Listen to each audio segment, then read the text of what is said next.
was a great honour this morning to address the G20 meeting, and during the day I had bilaterals, formal and informal, with a range of world leaders, advancing Australia's national interest, building relationships, which is so important to Australia as a middle-sized power at the G20. This afternoon I've just concluded a successful bilateral meeting with Chinese President Xi Jinping. It was a very positive and constructive discussion, and I was pleased that it was held. We know that China is Australia's largest trading partner. They are worth more than Japan, US and Republic of Korea together combined. So it's an important relationship for Australia. And Australia seeks a stable relationship with China. We have big differences to manage, but we're always going to be better off when we have dialogue and are able to talk constructively and respectfully, but also honestly about what those differences are, and we were able to do that this afternoon. Today, I think both countries took an important step to moving forward. There are many steps, of course, that we are yet to take, and I have said consistently since before I became Prime Minister, we'll cooperate where we can, disagree where we must, and act in the national interest. One of the things that struck me was that both of us spoke about how we have highly complementary economies. It is clearly in Australia's interest to export some of the fine products that we have. It's in China's interest to receive those fine products. And so it was a very constructive discussion.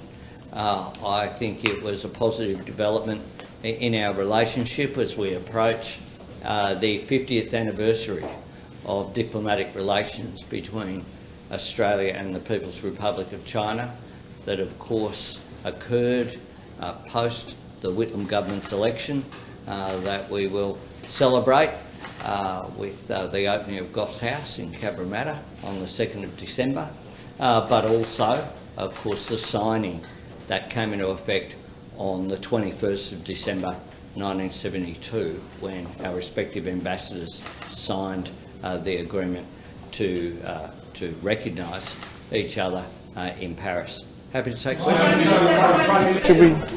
One at a time. Phil.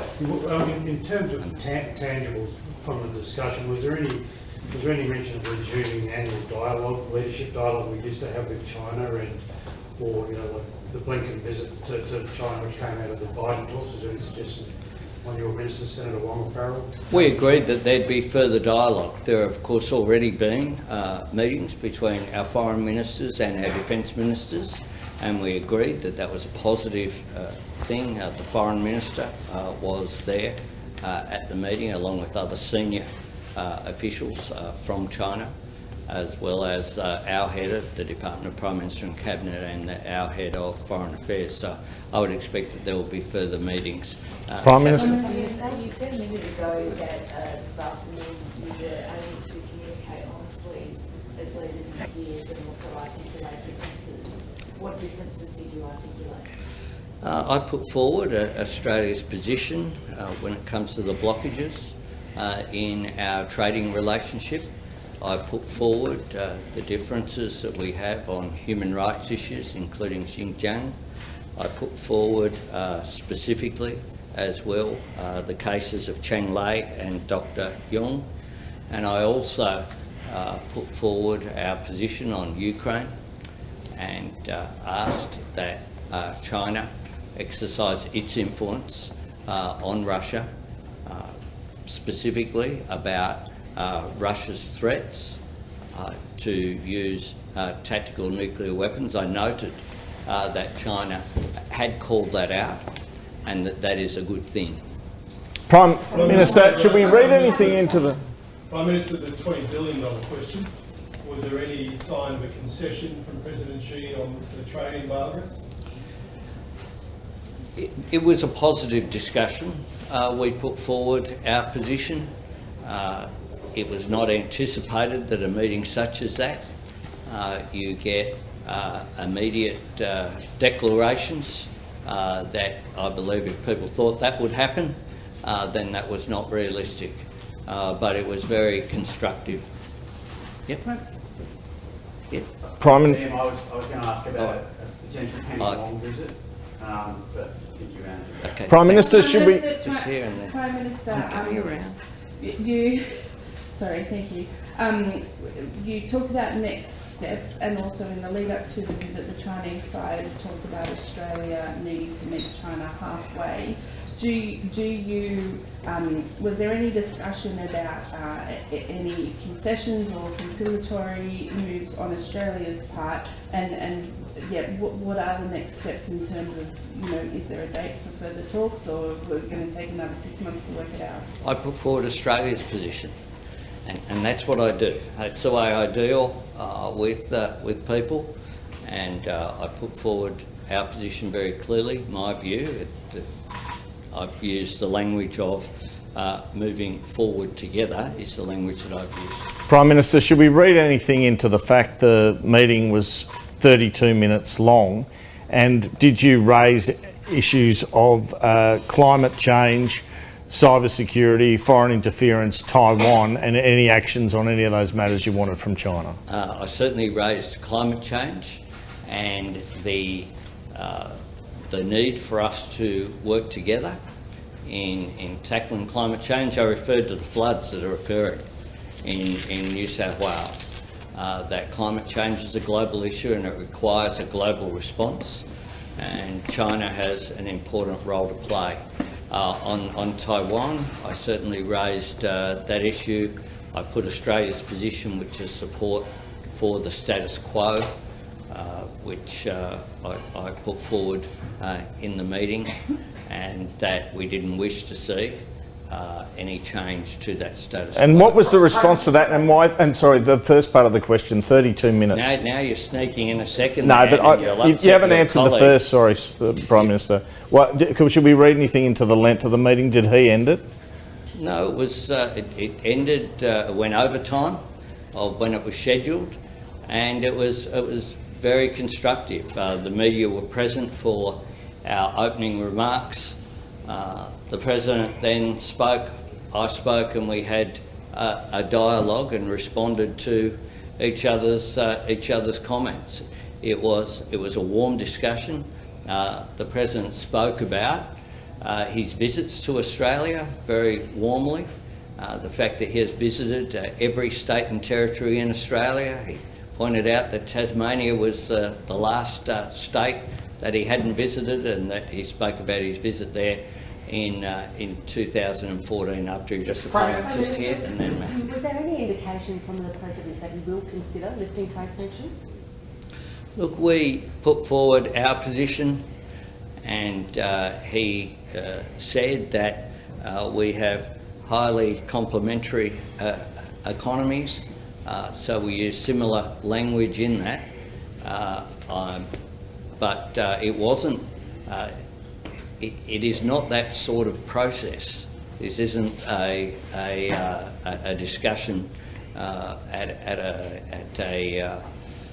a commercial level. What it is, the system doesn't work that way, and it was a very constructive discussion, is how I would put it. Australia's position is very clear. I put the position clearly, firmly, but politely. And that is what I intended to do, and that's what I did. Beijing in the past has raised concerns about AUKUS, the AUKUS Pact, and have raised concerns about Australia speaking out publicly on human rights issues. Did President Xi raise that with you, and what did you respond on those issues? No, he did not raise. AUKUS was not raised in the discussion. No, it was not raised in the discussion. Any strategic rivalry issues? No, it wasn't raised except for in our general comments. People are aware, it was acknowledged that we have differences. We have different systems, and our system works differently from the Chinese system, where we're an open democracy, and therefore This is part of our process that we have of our system. We acknowledge that there are differences there, but that we need to be open and honest about those differences going forward. At the back, Matt? Prime Minister, you said that you raised the Thank cases Claire. you raised the cases of Yang Hengjun and Chen Lai. Did you get any undertakings from the Chinese president about how he would be looking at those cases, considering that both of them have been shrouded in secrecy for many, many years? Well, it was acknowledged that we had raised those issues, but it wasn't. You shouldn't expect, or even with respect, expect that you have a meeting like that and we put forward a position and they come up with a conclusion. That's simply not the way that the system works. Prime Minister, you said going into this you wanted to stabilise Australia's relationship with China. What did you take away from that meeting in terms of a potential stabilisation of that relationship? What might it look like? And Mr Xi's opening statement said that he had noted you'd approached the China-Australia relations in a mature manner, and I attach great importance to your opinion. So on that stabilisation, to what extent do you think that has been directly a result, potentially, of your government's approach to China? Well, I try to act in a mature way in all of our international relations. That's what we need to do. And one of the things that I've said is that we need to not try to score domestic political points through our international relations. I deal with things in Australia's national interest. That's what I've done as Prime Minister, and that's what I'll continue to do. I thought it was a very constructive discussion, and it was a positive development. Prime Minister, in terms of the Ukraine war, did you join other world leaders in trying to urge China to intervene in some way? Did you have a message on that front? Yes. And are you able to tell us a little more about what you said? Well, yes, I said that. I asked that China use its influence on Russia. I pointed out that the war in Ukraine was having an impact on the global economy and directly having an impact, which it is, on Australian energy prices and inflation. Last one. So on that, how was that received, and do you expect there will be a strong communique at the end of the G20 summit on the war? The communique is being worked on, and I expect that it will be released appropriately, and you'll all get to see it at the same time. Thanks very much.